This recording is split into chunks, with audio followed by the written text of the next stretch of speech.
আম্মু শাশুড়ি মা এই যে আমি রান্না পারি। আসসালামু আলাইকুম everyone, welcome back to our channel. আজকে আমরা শেয়ার করব আমাদের ফার্স্ট টাইম আমেরিকায় এসে ক্যাম্পেইনের অভিজ্ঞতা, প্লাস এই ভিডিওতে একটা ক্যাম্পেইনে যাওয়ার জন্য নেসেসারি কী কী জিনিসপত্র দরকার হয়, কী কী জিনিস মাথায় রাখতে হবে সেই বিষয়ে ডিটেলস আলোচনা করব। আমেরিকায় ক্যাম্পেইনের জন্য সবচেয়ে উপযুক্ত প্লেসগুলো হচ্ছে বিভিন্ন ন্যাশনাল পার্কগুলো, এবং এখানে ক্যাম্পেইনের মতো করেই সব সেট আপ করা থাকে। সো ক্যাম্পেইনে যাওয়ার আগে প্রথমেই আমাদের স্লটগুলোকে বুকিং দিয়ে নিতে হবে। যেমন আমরা 2টা স্লট বুকিং দিয়েছিলাম। আমরা ফাইনালি ওকলাহামায় পৌঁছাই গেছি। অ্যান্ড আমরা যখনই ওকলাহামায় ঢুকছি অনেক বৃষ্টি হচ্ছিল। আশা করি ক্যাম্প সাইডে বৃষ্টি হবে না, যেহেতু আমরা টেন্ট নিয়ে আসছি, এবং যদি বৃষ্টি হয় একটু ঝামেলাই করতে হবে। অ্যান্ড টেন্টের ওই দিকে নাকি শুনলাম ভালোই লেক টেক আছে, সাঁতার টাতার কাটারও ইচ্ছে আছে। তো ডিটেলসে যাচ্ছি না, কী করবো সেটা ভিডিওতে বা সামনে আমরা দেখবো। আমরা এখন ওকলাহামায় একটা গ্যাস স্টেশনে রেস্টুরেন্ট মিস করার জন্য দাঁড়ালাম, বাট ওয়েদার ভালো, অনেক বেশি বিদ্যুৎ চমকাচ্ছে। সো এখন দেখা যাক কী হয়। ক্যাম্প সাইডে যদি এরকম ওয়েদার থাকে তাহলে আসলে কী হবে এখনও বোঝা মুশকিল। দেখা যাক, আমরা আগে এখনও পৌঁছাইনি ক্যাম্প সাইড। যারা একদম জঙ্গল লোকেশনে ক্যাম্পেইন করতে চান তাদের জন্য তাঁবু, এবং তাঁবুর ভিতরে শুতে আসলে খুবই কষ্ট, কারণ ছোট ছোট ইট থাকে। সো সেখানকার জন্য এয়ার ম্যাট্রেস হতে পারে নেক্সট আমাদের লিস্টে।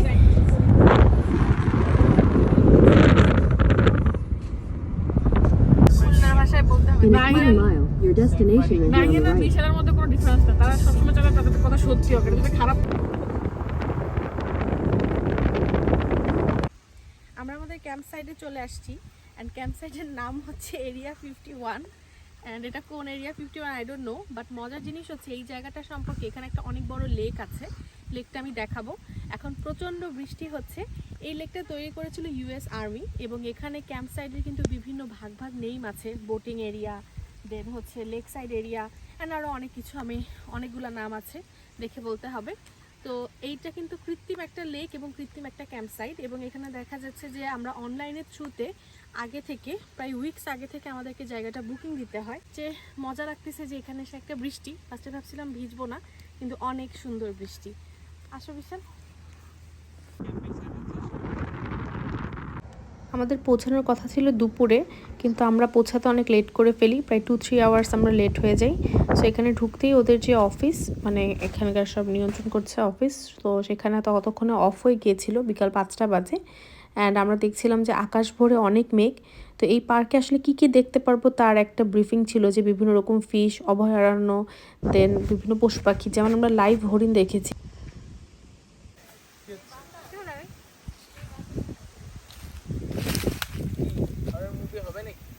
In a quarter mile, you will arrive at your destination.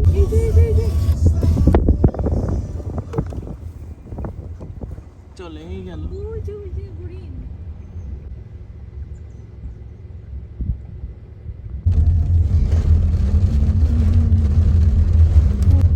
ঠিক যেই মুহূর্তে আমরা লোকেশনে আসলাম আর এমন সময় শুরু হলো ঝুম বৃষ্টি।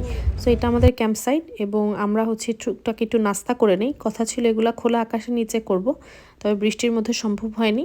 সো এখানে একটা পিকনিক স্পট টাইপ প্লেস আছে, ওখানে বসে আমরা বৃষ্টি উপভোগ করছিলাম।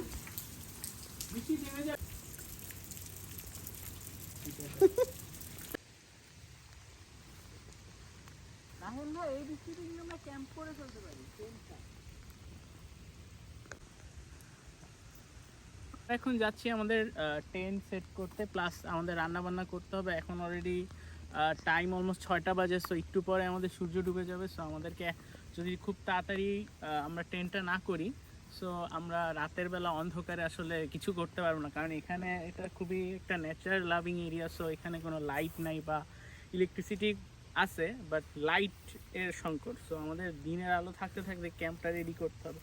এখানে দেখো আর কি যে বিভিন্ন গাড়ি আরভি আছে, এগুলোতে হচ্ছে মানুষজন ক্যাম্পিং করে। এটা আসলে ভ্যানের মতো, ভ্যানের ভিতরেই বাসা, ভ্যানিটি ভ্যান টাইপের। সো এখানে ওয়াশরুম টোশরুম সবই আছে, প্লাস যারা টেন্টে থাকে তাদের জন্য আছে পাবলিক ওয়াশরুম। এটা হচ্ছে ওয়াশরুমটা, তাই না? এই যে পাবলিক ওয়াশরুম। আর এটা হচ্ছে একটা পিকনিক স্পট, এখানে একদম ইলেকট্রিক লাইন থেকে শুরু করে সব কিছু আছে। এখানে বারবিকিউ স্পট আছে, পাশাপাশি ফায়ার প্লেস। আমি জানি না বৃষ্টির মধ্যে আমরা ফায়ার প্লেসে আসলে ইউটিলাইজ করতে পারবো কিনা। এরিয়াটা কিন্তু খুব সুন্দর।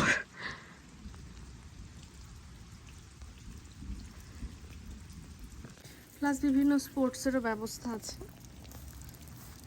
খুব নিট অ্যান্ড ক্লিন। মানে জায়গাটা জঙ্গলের মধ্যে ক্যাম্পেইন হলেও সকল প্রকার ফ্যাসিলিটিস সব কিছুই এখানে বর্তমান। ওই যে ওই পাশে লেকটা দেখা যাচ্ছে, আমি একটু পরে আরেকটু ক্লিয়ারলি দেখাবো। অ্যান্ড ওইখানে হচ্ছে আমাদের টেন্ট গাড়বো আমরা এখন, তো সেখানেই যাচ্ছি, kind of small walking tour.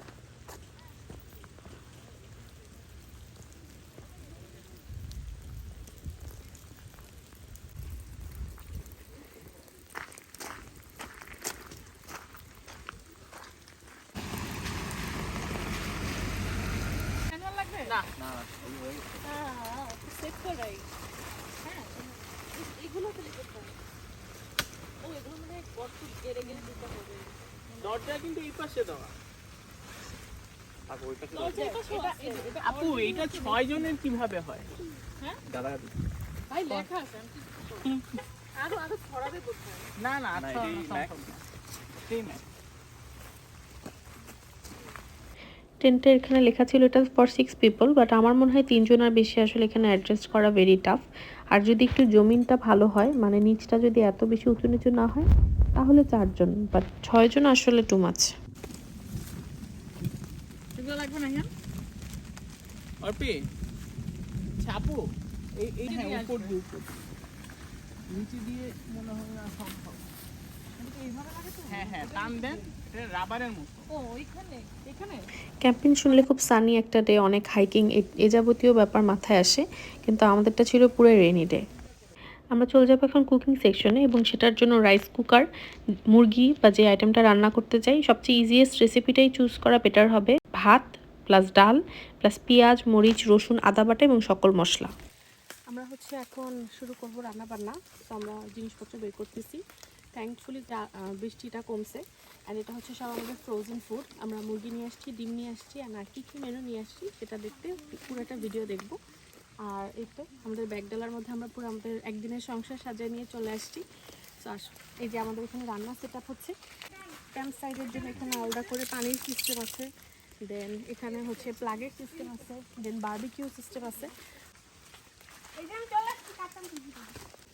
Frozen খাবারগুলোকে minimum 1 থেকে 1.5 দিন ডিপ ফ্রিজে রেখে একদম টোটালি ফ্রোজেন করে রাখাটাই ভালো, যাতে আনতে আনতে জিনিসটা বরফটা ছড়িয়ে যায় এবং এটি খাবারের পরবর্তীতে কোনো সমস্যা না হয়।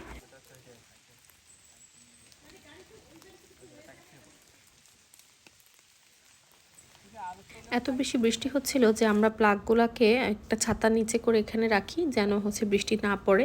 এবং রাইস কুকারেই কিন্তু আমরা মোস্টলি আমাদের রান্নাবান্না কমপ্লিট করে ফেলি। এখানে এই যে প্লাগগুলো ঠিক এভাবে রাখা থাকে। রিভিউ দিতে বলবা। দিশাপু কিছু বলেন, আপনার কেমন লাগতেছে এই জঙ্গলের মধ্যে রান্না করে? আমি তো রান্না করতেছি না, আমি শুধু রান্নায় সাহায্য করতেছি, কিন্তু সাহায্য করতেও ভালো লাগতেছে।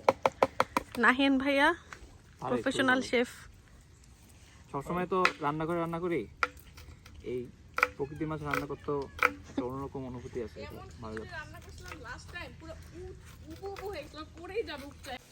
আমরা ডিমগুলাকে সিদ্ধ করে নিয়ে আসি এবং এখানে নিয়ে এসেছিলি, সো জিনিসগুলোর খাবারটা ফ্রেশ থাকে যতটুকু সম্ভব।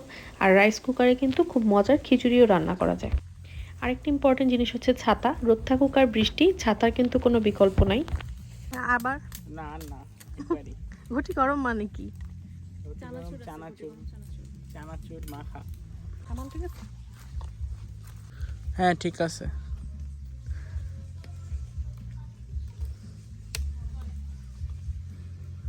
আম্মু শাশুড়ি মা, এই যে আমি রান্না পারি, এটা 1 চামচ দিয়ে দিলাম। আমি রাইস কুকারে মুরগি রান্না শুরু করে দিই, এবং আসলে বাসায় যেভাবে রান্না আর এরকম খোলা প্রকৃতিতে রান্না দুটো জিনিস পুরাই খুবই ডিফারেন্ট। আপনি চেঞ্জ করে রান্না করুন, ঠান্ডা লেগে যাবে। মিশে রান্না বান্না করছে একটা ভাই। ভাই যে কোনো পিকনিক বা ক্যাম্পেইনের কিন্তু সবচেয়ে মজার জিনিসটা হচ্ছে অনস্পটে রান্নাবান্না করা, সেগুলোর প্রসেসিং করা। অ্যান্ড আমরা এমনভাবে জিনিসগুলো নিছিলাম যেন অনস্পটেই সব শেষ হয়ে যায়, আমাদের আর কিছু ফেরত না নিয়ে আসা লাগে। দেখা যায় যে যাবতীয় যা বেসিক জিনিসপত্র আছে সেটার একটা লিস্ট আমি ভিডিও লাস্টে অ্যাড করে দিচ্ছি। সবগুলোকে হাতে মাখা করে আমরা কিন্তু রান্নার প্রস্তুতি নিই।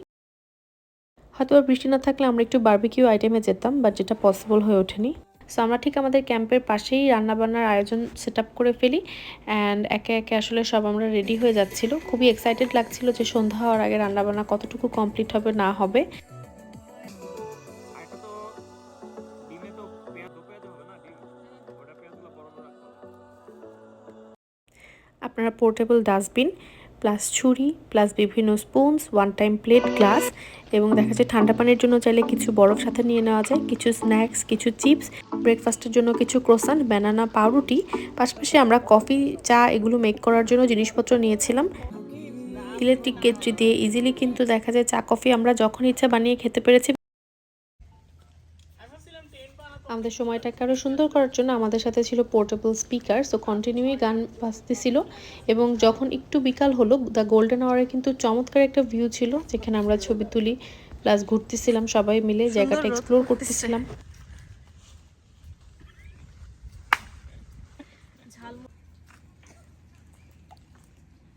আচ্ছা এটাকে প্রেসার কুক হচ্ছে রাইট?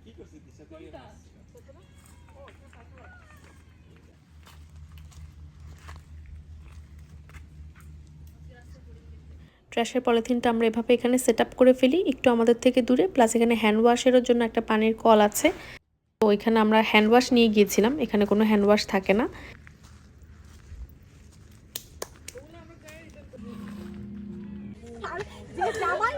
ছবি সাইড দিয়ে একটু করে এরকম ভিডিও আছে না? আসলে ভিডিও হচ্ছে, ভিডিওটা কোনটি ঢুকেন আমাদের মোটামুটি সেট আপ অ্যান্ড আমরা আমাদের আসলে ক্যাম্পেইন যেটা এনজয় করা শুরু করে দিয়েছিলাম। অ্যান্ড তখন রান্না চুলায় ছিল, সত্যি বলতে অনেক বেশি ক্ষুধা লাগছিল সারাদিন জার্নি করে এসে রান্নাবান্না করে। এক্সট্রিম জঙ্গলের মধ্যে ক্যাম্পিং করতে কেমন লাগে সেটা জানি না, বাট এটা খুবই well set up camp site ছিল, মানে ন্যাচারাল এক্সপিরিয়েন্সও পাবো, আবার দেখা যাচ্ছে যে একটু জঙ্গল পরিবেশও পাচ্ছি। অ্যান্ড এটা আমরা পিকনিক স্পটে আমরা রাতের খাওয়া দাওয়ার আয়োজন করি। Here is our cooking. সত্যি কথা বলতে পাশের ইউভিতে একটা কুকুর ছিল, এসে আমাদের এরিয়াতে চলে আসে, তখন অনেক বেশি ভয় পাইছিলাম। এখানে এই সাইডগুলোতে এরা ক্লিনিংয়ের ব্যাপারে বেশ সচেতন, অর্থাৎ নিজের যে ট্র্যাশ আছে এগুলো নিজেরাই ডাম্প করে যেতে হয় এবং এরা হচ্ছে গাড়ি নিয়ে একটু পরপর রোটেশনে আসে, চেক করে বুকিং সাইট বা আমাদের বুকিং কনফার্ম করেছে কিনা। সো এই খিচুড়িটা ছিল অনেক চমৎকার, টোটালটাই রাইস কুকারে করা নাহিয়ান ভাইয়ের খিচুড়ি, ডাল চাল মিলিয়ে সবজি দিয়ে অসাধারণ ইনস্ট্যান্ট খিচুড়ি।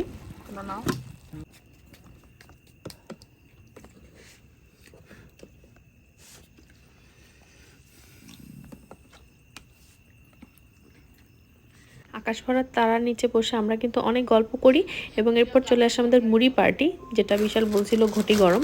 সো আমরা হচ্ছে এখানে চানাচুর মুড়ি মাখাই, দেন চানাচুর মুড়িটার আমি একটা স্পেশাল মশলা তৈরি করছিলাম, যেটা কিনা আমি অন্য একটা ভিডিওতে দেখাইছিলাম, ফেসবুকে খুব ভাইরাল হয়েছে মুড়ি মাখানোর মশলা, তো ওইটা দিয়ে আমি আর কি তৈরি করছিলাম। নরম হয়ে গেছে না মুড়ি? কিন্তু মুড়িটা ভালো না, একদম করকরা মুড়ি মাখাইলে এরকমই হয়ে যাবে, একদম ইয়ামি। বল না কিনা আমি জানি না, আমি জাস্ট আমার এক্সপেরিয়েন্স মানে যেটা করছি সেটা বলছিলাম একদিন। 5 সদস্য নিয়ে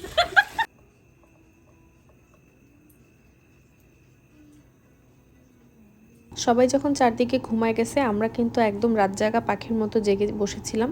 অ্যান্ড এখানে সবাই আসলে আর্লি রাইজার, খুব তাড়াতাড়ি ঘুমায় এবং তাড়াতাড়ি এরা জেগে ওঠে, কিন্তু আমরা হচ্ছে রাতের যে একটা নিশ্চুপ একটা পরিবেশ সেটাকে খুব এনজয় করতেছিলাম। আর আমাদের ওয়াশরুমটা ঠিক এর পাশেই ছিল, 10 থেকে ওয়াশরুমটা মোটামুটি প্রায় 5 to 10 মিনিটস ওয়াকিং ডিস্টেন্স। সেটা ছিল আমাদের প্রথম দিনের এক্সপিরিয়েন্স। পার্ট 2তে পরবর্তী দিন এবং পরবর্তী অ্যাক্টিভিটিসগুলো নিয়ে এই ভিডিওতে থাকছে। Thank you everyone for watching.